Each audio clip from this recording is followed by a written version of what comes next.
The business of consumer goods has seen a strong upheaval in recent months. Organizations have been struggling with irregular supply and demand, volatile markets, and unpredictable consumer buying behaviors. The only saving grace in such a scenario is digitization. Digital tools can do more than help build resilient supply chains. They can be the go to for creating a seamless customer experience and, in turn, a future forward business.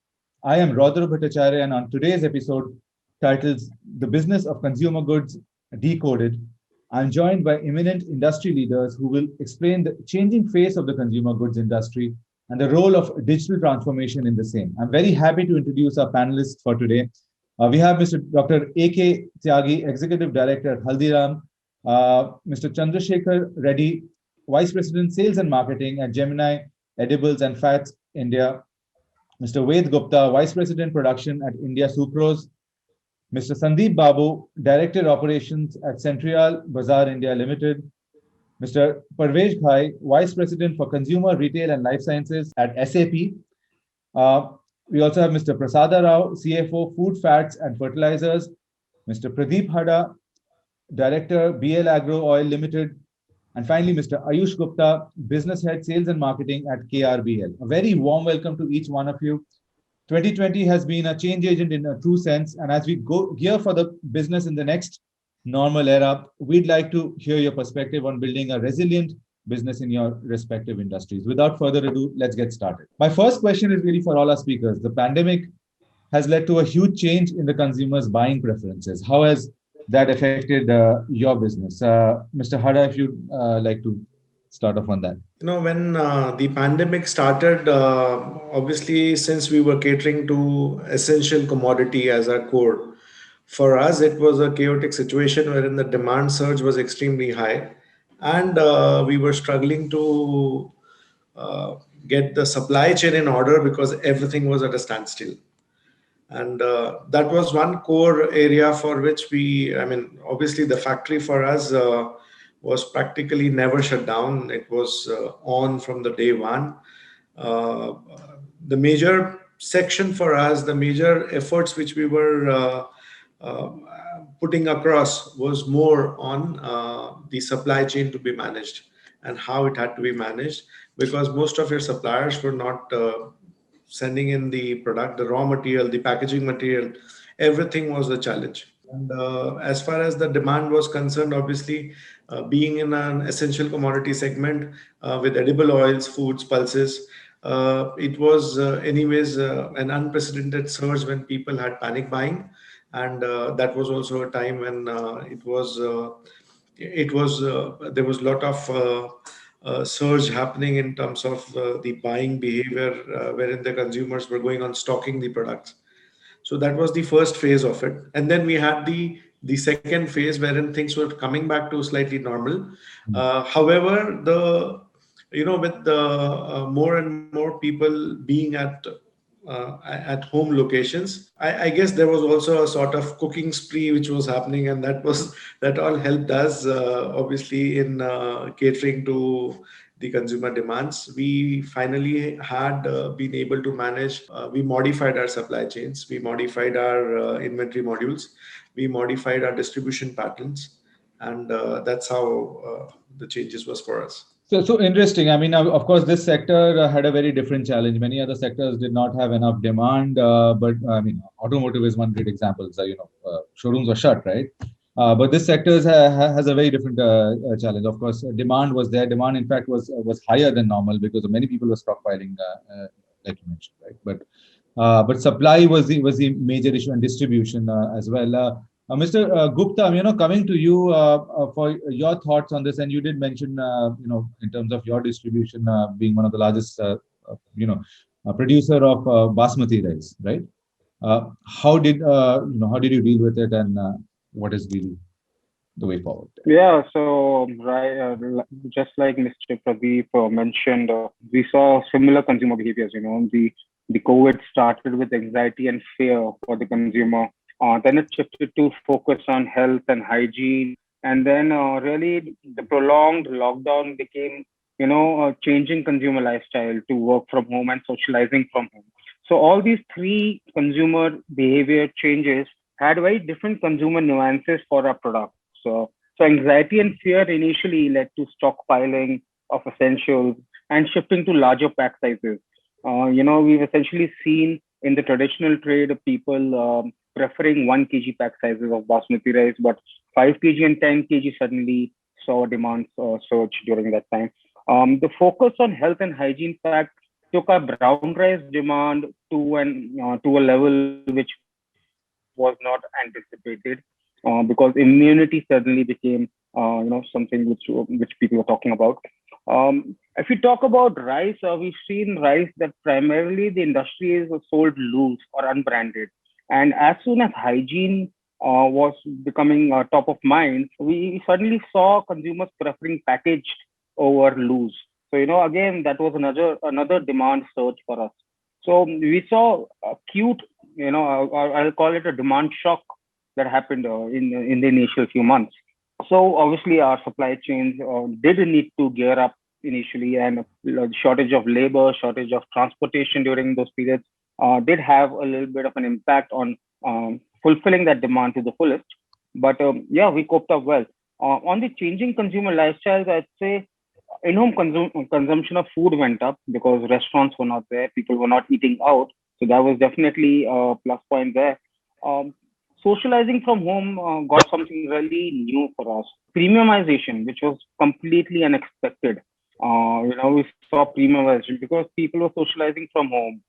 People wanted to experiment with new food from home. So, they were buying premium quality rices to cook their special biryanis or pulaus. So that was a phase we saw in the metro cities. Lastly, I think one of the most relevant and prominent consumer preference that happened was buying online, right? So Right. if demonetization compelled to shift people towards cashless payments, I think COVID made them adopt online shopping, and we're still coping up. We're building those capabilities to ensure that we remain top of mind and remain best serviced on that channel. These are some of the places where we were shifted to our current way of doing business. And yes, we've coped up in the last 6 to 8 months with these new challenges. Thank you. Dr. Tyagi, coming to you, and you mentioned two very distinct business verticals and a third, which is sort of now coming up. Good afternoon to everybody. And because our business does not come into the essential category, so we got a different type of consumer behavior. And I have already told that we have the two type of the business. One is the FMCG business, food FMCG business, and second is the QSR business. The consumer pattern had changed significantly in both type of the business. For example, if we consider the FMCG business, so we have the two vertical. One is the family pack, and second is the on-the-go way pack. If we take the example of traditional, same is applicable to other type of the snack also. So we have the family pack 200 gram, 400 gram, and 1 kg namkeen. Similarly, on the go way pack, we have ₹5 namkeen, ₹10 namkeen. So our demand of the family pack had increased significantly in lockdown period because of more consumption of the namkeen and snack at the home. But at the same time, our demand of the on-the-go way pack had decreased significantly. As our 60 to 70% business belong to smaller pack and 30% business belong to larger pack. So hence, in the nutshell, what I can say, overall, there was an impact on FMCG business. But impact on the FMCG business was lesser as compared to the QSR business. In the QSR, we have one of the state-of-the-art restaurant. However, we have the option of home delivery also. But our share of home delivery is very, very less as compared to direct restaurant sale. Hence, our home delivery has increased, but at the same time, our eating out of the consumer had decreased. So, if we say in terms of the impact, there was a big impact on the QSR business, and there was also impact on the FMCG business. That is the two category. For family pack, there was a growth, better growth. But on the go way pack, that is the smaller pack, there was a significant degrowth. If we come to the recovery part after lockdown, so we have seen different type of consumer pattern. There was a V-shaped recovery in food FMCG business. But at the same time, there was a U-shaped recovery in QSR business. The FMCG business had already reached to its original value and starting growing. Maybe the growth is little bit less as compared to last year. But we got a definite V-shaped recovery in FMCG business, and QSR still has to grow. Right. Thank you. Mr. Babu, coming to you, and we are talking about physical retail stores, and you run a hypermarket and departmental stores. So how is it? I mean, of course, the last 10 months were difficult. People would have been coming less and less, though even if it's essential. But how is it turning out now? Have consumer buying preferences changed for the good? Have they completely changed? What are the trends that you're noticing? Yeah, thank you. Following the outbreak of a global pandemic of COVID-19, the retail experience has dramatically changed for the foreseeable future. It is clear that the lockdown has had a profound impact on how people live. During the period of contagion, self-isolation, and economic uncertainties has changed the way consumer behavior. That is a key point where the consumer priorities have become centered on the most basic needs, sending demand for hygiene, cleaning, and staples. At the same time, there is a huge decline on demand for non-essential categories like fashion, mobile, cosmetic, and etc. So the business was affected badly during and after the lockdown. So the initial month after lockdown, which is hit by supply and distribution disruptions as well as management of digital platform like home delivery, was really very tough. There was shortage of manpower and supplies, and a lot of containment zones were there. So business was affected adversely. Once the restrictions are relaxed and offices started to reopen, business started to slightly improve comparing to the previous thing. So the challenge for the future will be unpredictably of customers' buying behavior and keep pace with the fluctuating customer requirements. So during the last 1 year, our expansion plan was worse affected due to this corona. We have classified the situation into two, BC and AC. It is not before Christ, it's before corona and after corona.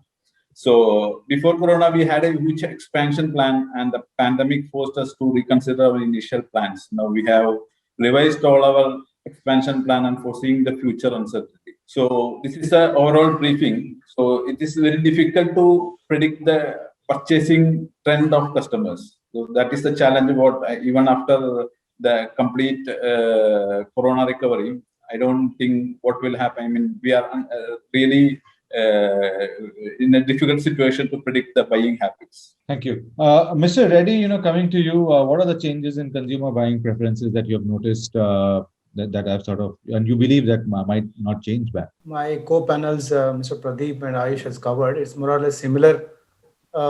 Basically, an announcement of this lockdown and then Corona revelation, there is a panic buying and storing requirements from everywhere in the channel partners, including the consumers. The consumers, the retailers, the wholesalers, the distributors, everybody wanted to stock the products that they deal with because they were not knowing what will happen. But as this thing started unfolding, need not have to wait for unlocking, but initially, they didn't know whether the industries will run, they don't know the supplies will be on. So there was a panic buying across. So most of the companies that I know, including us, we couldn't meet the demand as far as the consumer products concerned. But then every edible oil is used in 3 different places. One is at home consumption, and other is out of home, including that hotels, restaurants, caterers, outside eating. Third one is the fat that is used in the biscuits, namkeens, chocolates, etc. So the industrial and as well as the consumer have, in fact, we couldn't meet the demand during the Corona days. But the HoReCa division, that particular sales, including the SKUs or bulk division, there is a drop up to 80-85% of the sales. But here, in terms of overall, the company didn't have impact in terms of top line and bottom line. But in terms of consumer buying behavior, yes, they were looking for larger SKUs, like you said. Yes, because generally in our edible oil in South, 15-liter pack is mostly used for hotels and restaurants. But despite the hotels and restaurants not been active so much, still the SKUs did do well. So it is revealing that yes, consumers have stocked the bulk packs also. And consumers, we also have noticed one thing, that wherever brand has a good salience, in a market, in the present in the large markets, you know that some markets we don't do well, some markets we do extremely well. So wherever the brand salience is good, yes, the demand is more. Wherever the brand salience is not that so good, yes, the demand was not so good. So it's straight connected to the how much aware the brand is and how much quality the consumer mind is known for, that brand is known. So as for the buying behavior, yes, I think supermarkets have suffered initially a lot because certain compliances were there, COVID compliances, or maintaining the distance and timings, etc., and the number of people remaining in the stores. Because of that, supermarkets has hit for I would say few weeks in the initial period.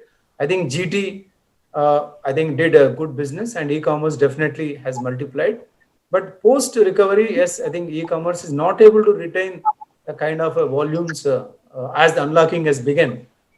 E-commerce did not retain the kind of a growth that they had. Interesting. So some very interesting points, right? One is that, of course, there was a part of your business had a hit, the business, the B2B side of your business, but the B2C side was able to offset that hit to a significant extent. Now, but the other thing that you said is very interesting, that stronger brands, whether there's a brand recall or brand salience, that they did better than younger brands. And in some cases, I think what Mr. Gupta also mentioned, right? I mean, premium branded packaged did generally better than rice sold openly. So that's a very interesting thing, because I guess the consumer is more confident about certain brands, and he's less risk loving in this sort of a scenario, to be able to sort of go for other brands. Mr. Rao, coming to you for the same question before I sort of move on.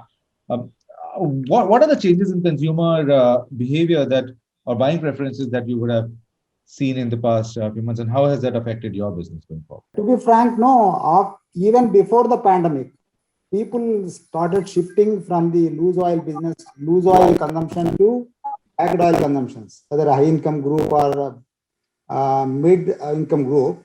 After the pandemic, even the low income group also started looking at the packed oils, basically to see whether the quality is more important for them now. Everybody is looking at the quality instead of previously people used to look at the pricing. Now the price is not a major issue for any of the consumer. People look at the quality and the brand. So if the brand is established, as Mr. Reddy was saying, there's no resilience anywhere. So people start taking the material. And in case of the bakery fats, which is our B2B business, in the initial stage of 1 or 2 weeks, we had a problem. But after that, no, there is a huge demand from the bakeries, because bakeries started supplying delivery at home. Majority of the bakeries, previously people used to go and buy from the bakeries, where nowadays bakeries are coming as a home delivery concept. So these are the two things. And other businesses which are B2B for us are not affected much. They are doing extremely good. And being essential commodities, in the first 2 weeks, there is some problems. After that, all the interstates also have been opened for the transportation. Things have become good, and people realized that this particular distribution channels are helping us a lot. That's how things are moving. Thank you. Yeah, Mr. Ayush Gupta sir, for you, this question, how are you looking at streamlining your supply chain for the next normal, and any specific challenges that you're trying to mitigate in this post-pandemic sort of reality? Yeah, I mean, it's a great question, and I had to ponder a little bit to really dig deep and get to you some core challenges. Though our category was far better off compared to other industries, in our in terms of the challenges faced on the supply chain, our factories literally were never shut down during the pandemic. But having said that, there was a surge, unprecedented surge in demand that we had during the lockdown. And what we realized that for any manufacturing company to really function, obviously we rely on many other industries, right? So Definitely, there were no challenges upfront, but there were hidden vulnerabilities, which I thought could be addressed even before the pandemic. But just the pandemic made them exposed too much, imagine that you are left vulnerable when you're dependent on a single supplier somewhere deep in your network for a crucial component or material, you know. And if that supplier produces that item only in one country or in one of its plants, then the risks are even higher. So we face those kind of challenges with packaging material. Certain of our packaging materials we are depending only on a single source, or some of the spare parts for a machine we were dependent only on a single source or a single plant. And when those were not being made available, then there were challenges. And that's what I think were most of our challenges during the supply in the supply chain field. What I recommend for companies doing, and what we are working towards now, is we're really identifying our supply chain process, digging deep in these processes, and evaluating which are our low risk, medium risk, and high risk suppliers. Which are those components or processes which are critical in terms of business continuity. Another thing that we've seen, and it might it's one of the pertinent stories of any supply chain, is labor shortages. I think labor shortages came across for every organization. Though KRBL equips one of the most automated or state of the art technology in terms of rice manufacturing, we are still discussing process innovations internally, and we're further reducing the dependence on humans, and trying to build in more automation. You touched upon an interesting point, right? Technology. I mean, that's and digitization is one place where a lot of companies across industries, of course, have looked at during the pandemic to sort of make their processes efficient, be able to have a single view, and many times when they're not able to be present physically. And understand their entire sort of value chain much better. So I think that is significant. Mr. Tyagi, coming to you, how's Haldiram gearing up for this next normal with respect to improving your distribution and reach, and how are you planning to establish new channels to connect with your customers? Haldiram had started its journey of digitization, I think 4 or 5 years before. So we have the maximum technology oriented thing. For example, in our ERP system, we have the SAP. Right.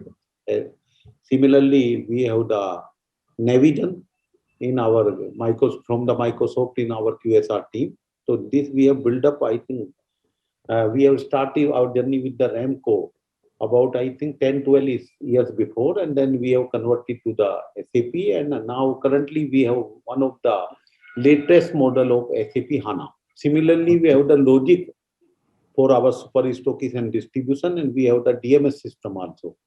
So what I want to say here, the Haldiram had already started this digitization journey 7 to 8 years before, and from the last 4 years, we have focused on the technology, and we have our own IT department also. So in lockdown period or in such type of period, because our system was there, however, there is further scope to improve that. We are already on the e-commerce platform from the last, I think, 7 years before when it has been started. So as such, we did not got any problem because we have connected some of the retailers also, and we have connected distributors also and super stockists also. So digitization, because it can be applicable to the local player, which they have not organized with the space of the time. Because we are also doing the business in outside the country 50-60 years. So we have already put up our digitization.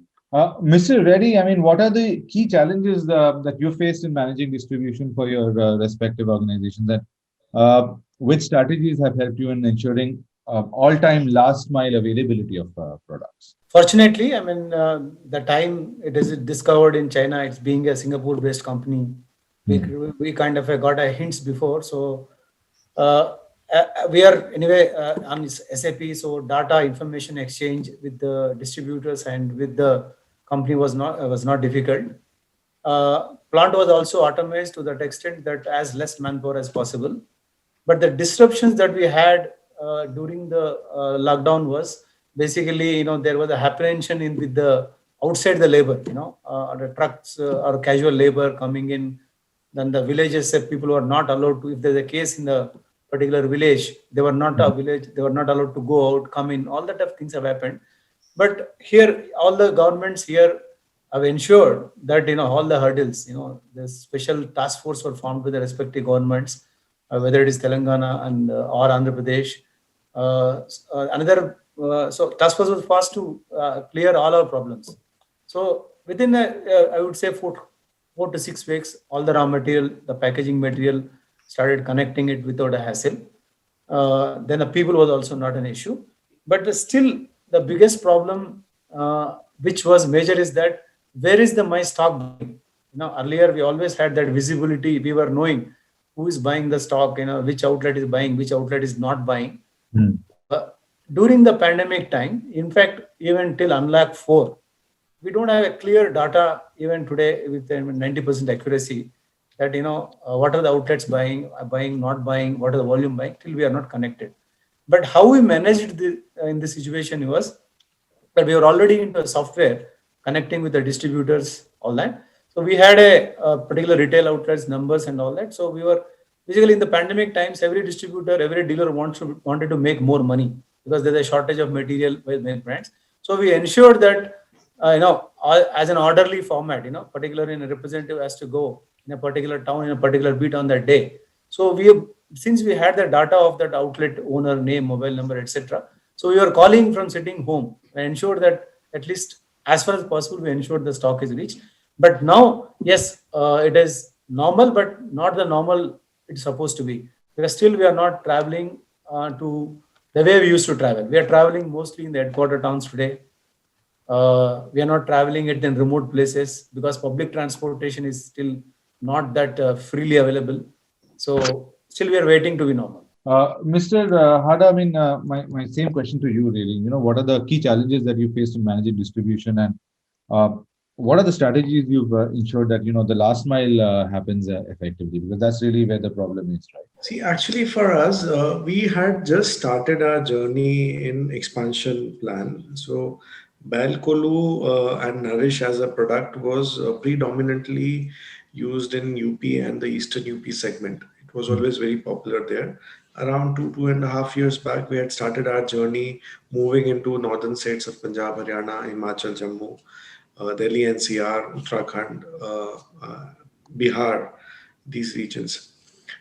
Since we were very nascent to start, latecomers in this category as far as spreading out with new product range and portfolio was concerned, we had the advantage of going absolutely digital right from the day one. So that helped us a lot. So when the pandemic happened, there were a couple of things which we had in place, for which we obviously moved much more faster and quicker. From the manufacturing stage, our journey had been, we had set up one of the finest factories in Asia with the end-to-end automation till the, which was the manufacturing palletization till the warehousing was all automated in any case. So like 2-3 people managing our entire factory was good enough. So we were able to manage that. Same automation helped us during loading, unloading and logistics, where the labor was a crucial part. We were already into, sending in the telescopic conveyors and putting the stock across in the trucks. Things changed. There was very important and information data, which was extremely important at that particular time. Was, there was, as Mr. Reddy was mentioning, there was a lot of hoarding happening. So you would have orders from all over the places, and obviously you had to prioritize the orders. The prioritization for us was very clear that we were doing it based on actual retail database. So that places and pockets where actually the stocks were less is where we were pushing it out to. The team was already moving out into, in first week of April itself, we were ready with the retailer app. So the retailers could directly place orders. So we knew that, okay, which pockets the retailers are coming up with the order intake. So that's how we prioritized our dispatch routines and the supply chain. The team, we had mostly got permission from most of the teams in the state. Obviously, they were coming under the essential commodities. That's why most of the team was moving. Something else which we started was we tried to work with Zomato, Swiggy for the biking deliveries. Our guys were working directly on home deliveries. We put in a home delivery helpline for the direct consumer. And if we had stocks, wherever we had stocks, we were practically buying it from the retail outlet and supplying it to the consumer directly if required, wherein people wouldn't have to move. Obviously, the retailer app helped us a lot in the sense, the first phase we had the lockdown 2.0, unlockdown 2.0, 3.0. Things were becoming quite normal over a period of time. But what was helping us constantly was people who got hooked on to digital. That time they were ordering us, they were directly sending orders across. We were able to monitor the retailer orders, the penetration which we had as far as the retailers were concerned, that we were able to capitalize. And obviously, you keep on trying stuff. Something works, something doesn't work. So perhaps the Zomato, Swiggy didn't help much, but the home deliveries helped us. So doing all the things together, there was something which was supposed to come out with the shining stars was obviously the home delivery part, which helped us a lot. Something else also happened, and as we had recently covered, that there was a demand for packaged products, and there was a very clear cut confirmation by the consumers for the right brands and the right quality products.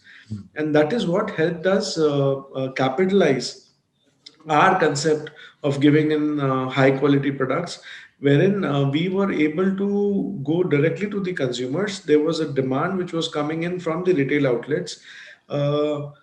We were able to segregate region after region because of the digital approach we had, and that helped us surge and reach unprecedented growths immediately. So that was our take on it, in fact. Very, very interesting. So the retailer app was already in development when the pandemic hit, or did you develop it after you saw the need for? Well, it was, sometimes something helps you accelerate. Right. So we've been probing on, okay, whether the retailer would actually like to do it. So, as you know, also as Mr. Reddy was mentioning that they were calling up the retailer shops and trying to find out. Well, for us, this helped us because it is not possible for everyone to reach all the retailers. You're talking about 55,000 odd retailers out there. Right. And so sending in massive approach notes with the retailer app options available helped us. The retailers were coming in constantly. There were more and more retailers were logging into it, and they were coming back. So it was at a very nascent stage. It helped us. You had nothing to do in the first 2 weeks. You were practically sitting at home. So that was when we were like trying to work out some way or the other how you are able to reach those people. So obviously the software teams were also helping us and supporting us because they were also trying to do something different. And that is when it clicked. But these are all great innovations, right? I mean, selling directly to the customer, experimenting with different channels and seeing what works. I mean, that's I think the important highlight here. Coming to Mr. Ghai, coming to you, and these are I'm sure music for our ears, right? I mean, most of our speakers here are extremely digitally savvy. Some have been sort of invested in digitizing their entire value chain, so to say, for the last 4-5 years. So one thing is very clear, that this is clearly, the world of where survival of the digitally fittest is really going to make a difference. So how can SAP help? You work with many of these customers, I'm sure, and you've seen many companies sort of deal with these challenges over the past 10 months or so. How can SAP help organizations gain visibility and control of their businesses? Maybe some examples from your end. Rudra, I think it was indeed music to my ears to hear, some of the unique challenges that panelists and their respective organizations addressed leveraging technology in their respective businesses over last year or so. What we have seen is that actually consumer industry is a very hyper competitive industry, where on one side you have organizations from a regional perspective or a national players or some of the global players trying to create more and more mind share and take share from the consumer pockets, especially with the millennial segments. The loyalty towards brands as well as shift in brands happening at a rapid pace, whereas on other side there is very little control consumer companies have as far as the raw material price fluctuations are concerned, right? So they end up resulting in an environment where operational excellence really becomes the key theme, so that they are in a position to be able to leverage technology to improve profitability margins and be much more competitive.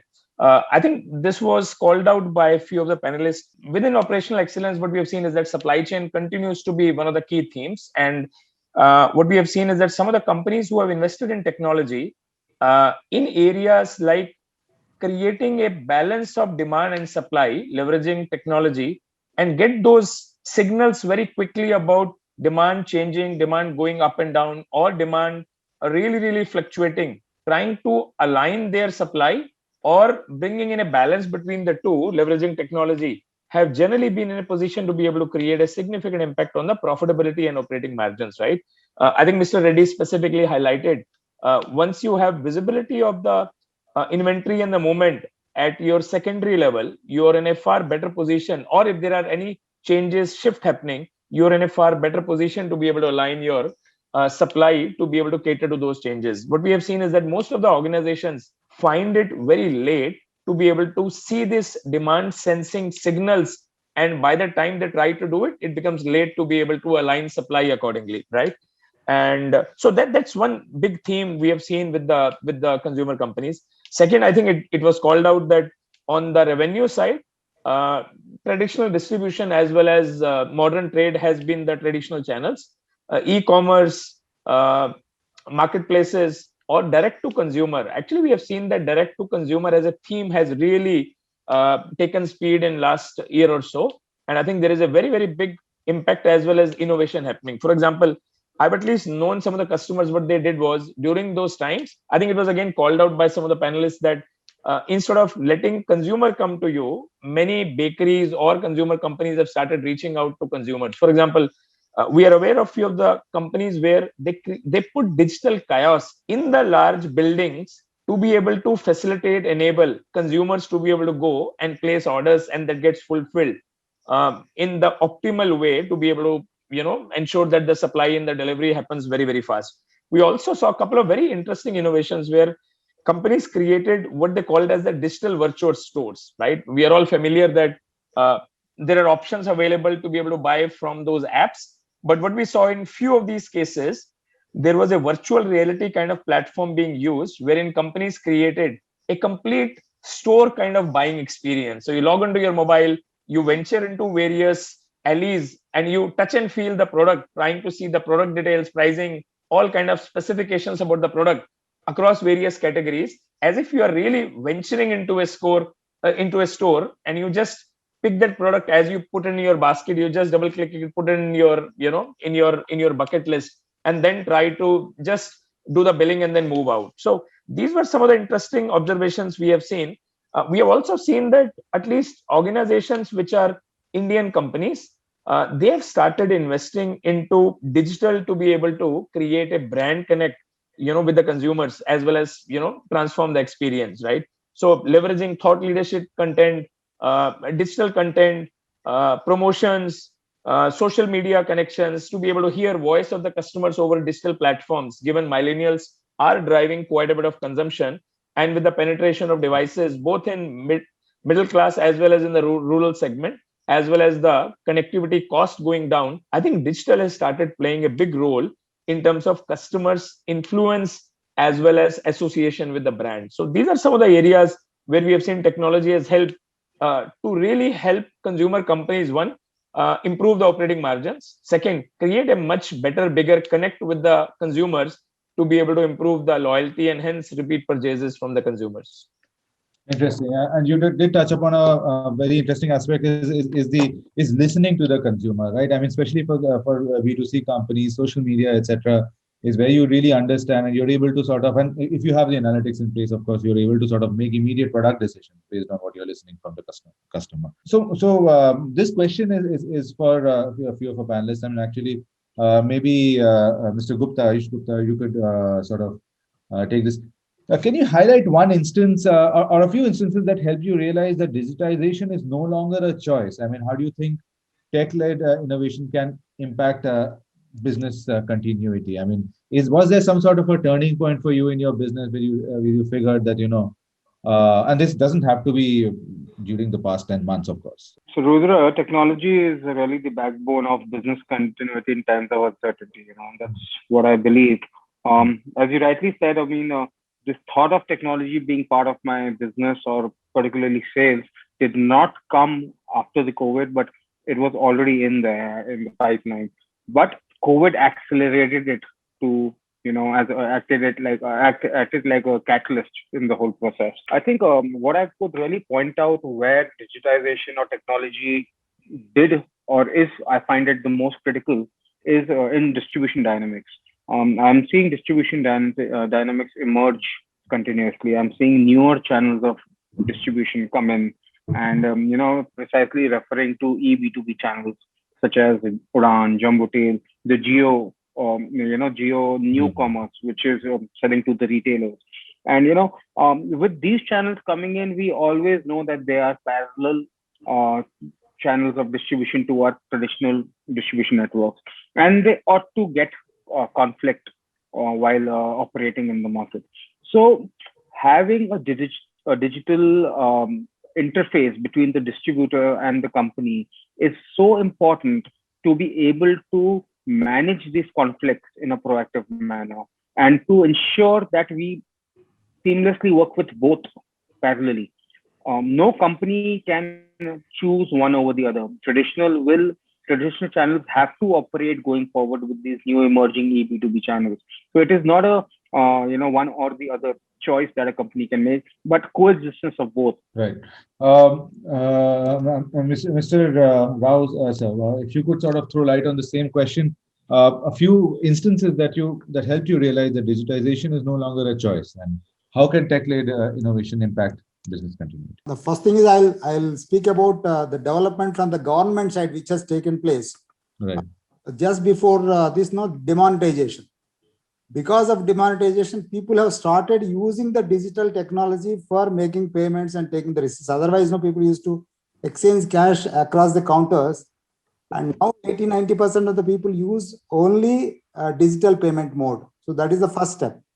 Then you have FASTag, which has helped businesses to grow substantially, exponentially, because the time that takes from one place to the other used to have huge queues in the toll gates. The FASTag has helped us to run through the vehicles without much of a waste of time there.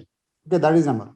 Then the introduction of GST, now the e-invoicing, e-way billing, all these have helped us to have the data in the system through SAP, and you can use the data to the extent is required for improving your system distribution. That is one major development that has taken place.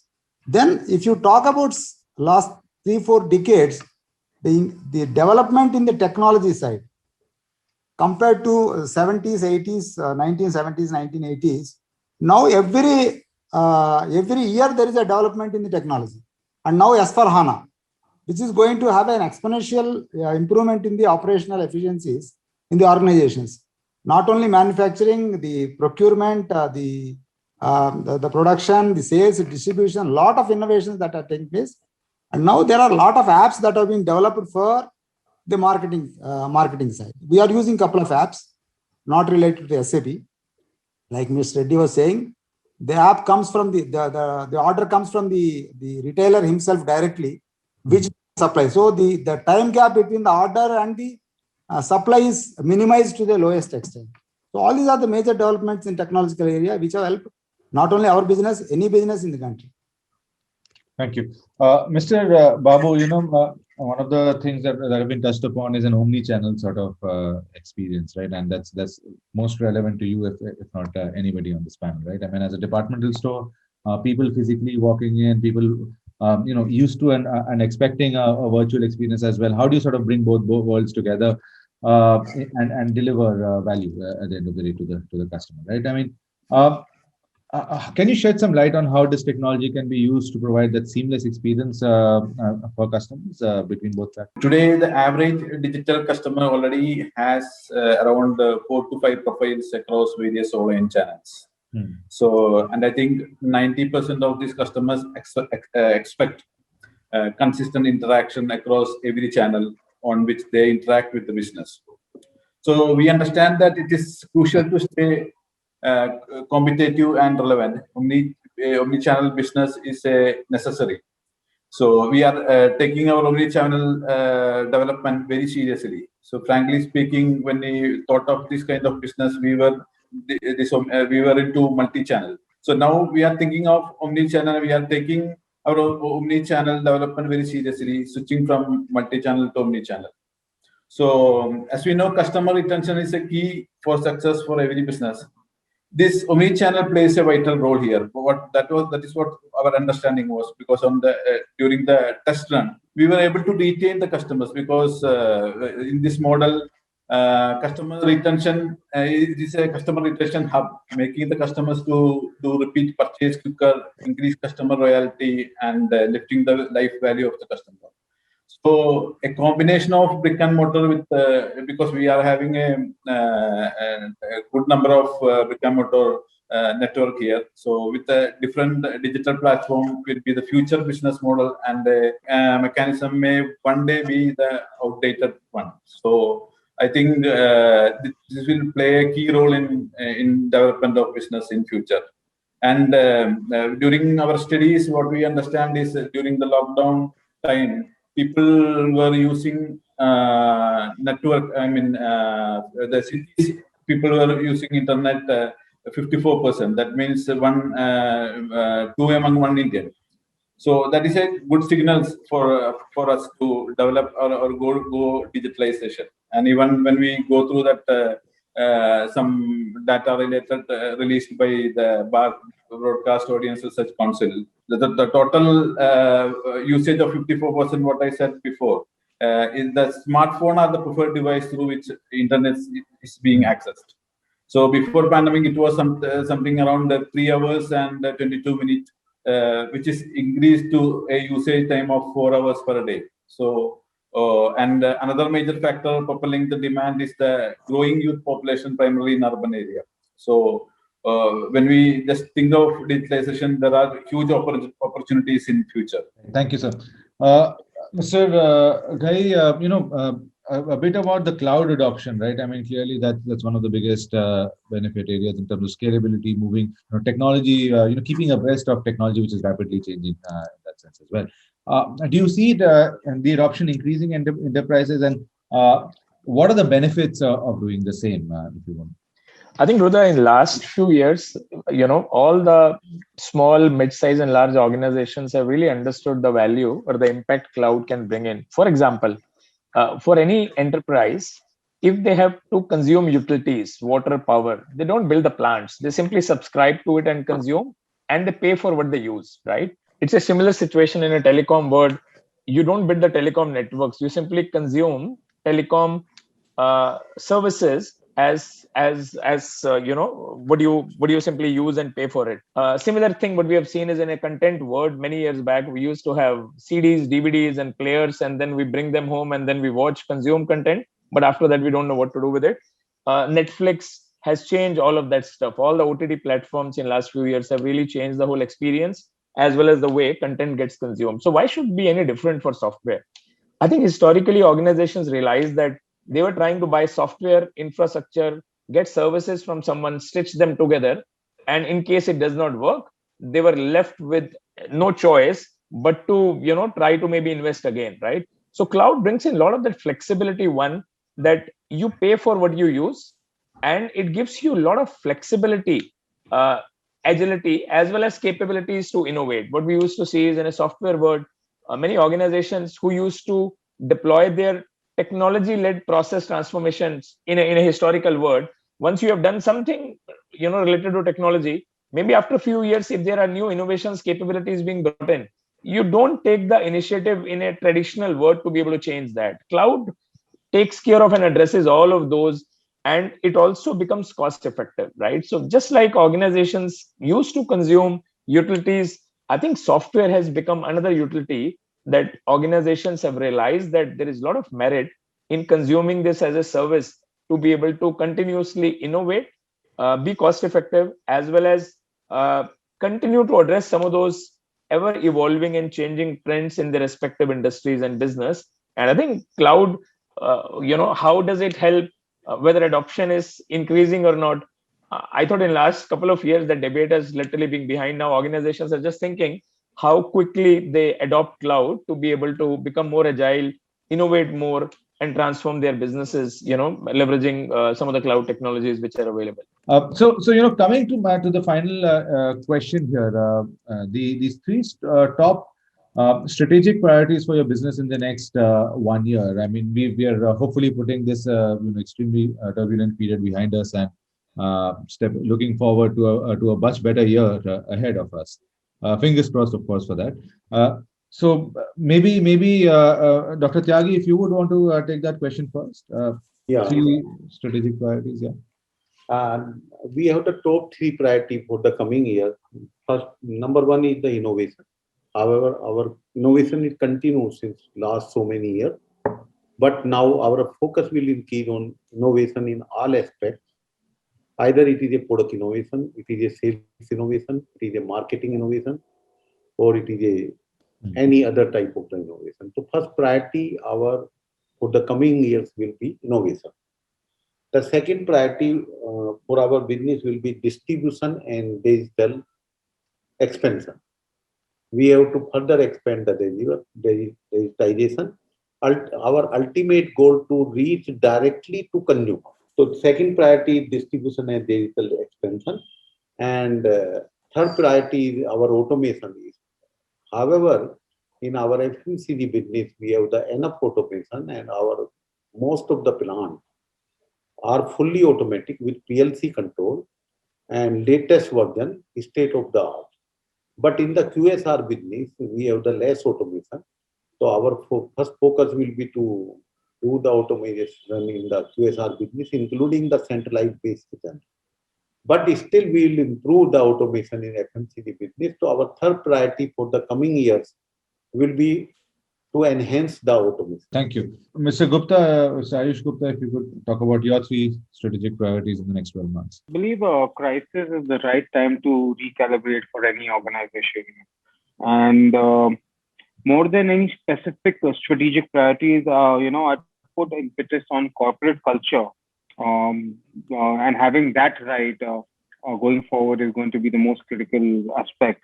And when I speak about corporate culture, I think as an organization, being more agile, being more responsive, and being more customer-centric are going to be the top three things that I would aspire for in the next 12 months. I would like to build an organization which is change welcoming, and innovation is a way of life. And frankly, distribution expansion, diversified product portfolio, digital adoption, they're all part of it.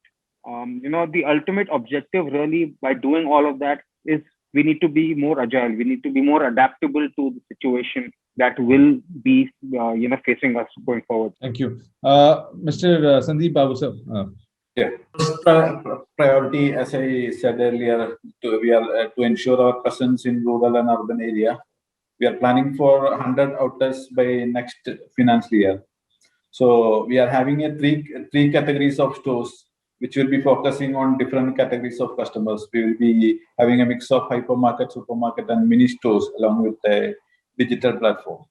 And also we are planning to launch a digital hub in all stores a digital bazaar. So the launch will happen by next April, May. So other than that, the most challenging thing is we are conducting a survey for launching our own delivery channel. Here also the tech innovation will be playing a vital role. So when we just go through the new innovation, every new day a new innovation is happening in this sector. So starting from mobile app, then now it's chatbots, voice assistant, virtual reality, and now the introduction of drones and robots. So it will be a challenging year for us because we need to have a heavy competition, and we don't know how long this corona will be here. So maybe our next discussion will be regarding the drones and robots, I think. Right. Interesting. So digital kiosks at your departmental store. I mean, that basically means that you can make available a lot larger in terms of SKUs than what you physically have at the store, right? Yeah. Those can be delivered later. Something. Yeah. Interesting. Mr. Rao, sir, your three strategic priorities for the next 12 months. First thing is the focusing on retaining the existing customer base. Most important because a bird in hand is much better than having 2 or 3 in bush. And for that, you need to develop the app which is required. Where you're able to get into the details of the secondary sales. We're already in the process of developing an app where you'll be getting the data of the secondary sales. First instance from in our organization for getting to the base of the secondary sales. That is number one. Number two is identifying a couple of projects we are in the process for major investment of nearly 150 crores, which will happen in the next 3-4 months. And then the next 2 years is going to be a crucial thing for the capital expansion. And keeping all this in view, and most important thing as a finance man, we need to have the cash in hand always in liquid funds positions. Cash is king, and in the pandemic situation, we were able to come out of the crisis because we have enough liquid funds on the hand. First 2-3 months we struggled because there is no rotation of the funds. So having the funds in hand is always a big asset in the organization. Yeah. Three things which are targeting for the current period. Thank you, sir. Mr. Reddy, so your three strategic priorities for the next 12 months. The cost optimization, business process optimization will go on. I mean, that is every quarterly function that we do it. What we have been already doing it is basically the way the goods are made in terms of hygiene, safety. The company has been investing plant after whenever we invest a new plant, the plants are designed such a way that complete automation takes place. The latest plant that we have today is that complete in-house packaging, metal making to untouched with the hands. Only at the loading So as we go on to invest new plants, we will be on that. Coming to my part of the business, which is sales and this thing, I think today what happened in edible oils is basically there is a rise in edible oil prices by 60%. So pre-COVID to post-COVID, I mean, COVID is not only the responsible, global demand and supply is responsible for that. So because of that, because of the increase in prices, because of so many things that market does, we might lose the visibility in the market. We might lose the penetration. We might lose the brand visibility. So it is very important that we get accurate data. Today also we have the apps in place, but working towards getting the correct data of that, and so that we can take the right decisions. So another thing, because the prices have gone up and the margins remain more or less same to the dealers, I think dealer financing could be a thing that we should be working on. Interesting. So two of our panelists touched upon the financing aspect as a critical area. I mean, Mr. Reddy and Mr. Rao. Mr. Hada, the last comments. Same question. Your priorities for the next 12 months. Well, for us, actually, we've been trying to do a lot of stuff, which is we've been trying to get a little bit different from the league. For us, product innovation has been one of the key factors. Like around a year and a half back, we started the low ground, the Bengal gram, which the basin at a very low speed grinding. Same thing which we try to do with the wheat flour. We've been trying to do innovations in terms of getting the finest Indian desi pulses kind of thing. So there are things like that which we are trying to work on. as far as the product portfolio is concerned, so we are trying to now bring in a fresh hand ground kind of masalas and stuff. So lot of work which is being done as far as product innovation is concerned. The second area obviously for us would be to the expansion of the geographies, because we've never been national players. We started with a small from a small town. Now we moved into 7 states. This is what the demand has been unprecedented for us. We find it more and more in demand as far as market expansions are concerned. The product is getting popularity much faster than we had thought of. So obviously the geographical area, again with the planned manner, is something which we would be looking at. And as well as still there's a lot of, just the northern part itself covers more than the UP itself is a country on its own.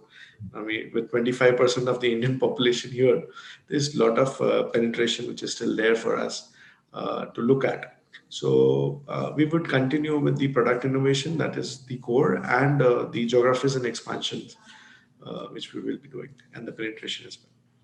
Very interesting. And the other thing that you mentioned, focusing on premium products, the brand, right? I think as a way to differentiate yourself and avoid a commoditized sort of price war that you mentioned.